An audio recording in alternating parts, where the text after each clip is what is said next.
presented by गाँवाली जैतई दोसर दोसर दोसर गाँवाली जैतई दोसर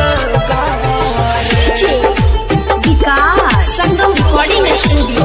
चकरमनिया सिंगिंग बाय सागर सुमन। मिलते हैं मौका भाई रे डाडल कई धोखा हाथ पर लिखल छै हमर नाम रे भूल जैतै जल्दी भाई रे लगबै छै हल्दी गाँवाली जैतै दोसर गाँव रे हाँ हाँ भूल जैतै जल्दी भाई रे लगबै छै हल्दी गाँवाली जैतै दोसर गाँव रे मिलते हैं मौका भाई रे डाडल कई धोखा हाथ पर लिखल छै हमर नाम रे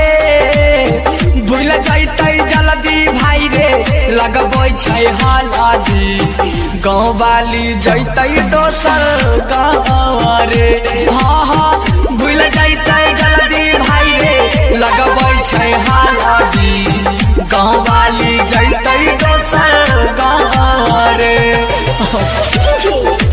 विकास गाँवाली जैतै दोसर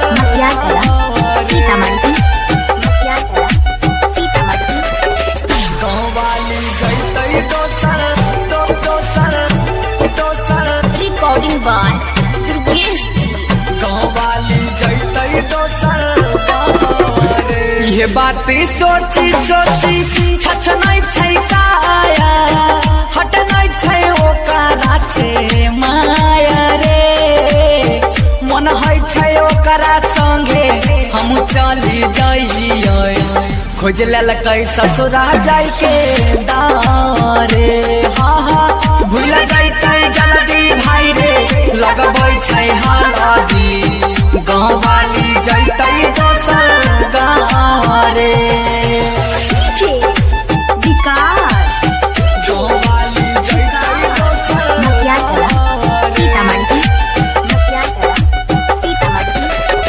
गाँवाली जैतै दोसर दोसर दोसर गाँवाली जैतै दोसर गाँव रे सागर सुमन के कलकै जिंदगी से दूर रे भे गेलियै हम मजबूरी रे सुन रे रणधीर संहतिया बिगड़ल छै हमरो मसिया बन जैतै दुर्गेशवा के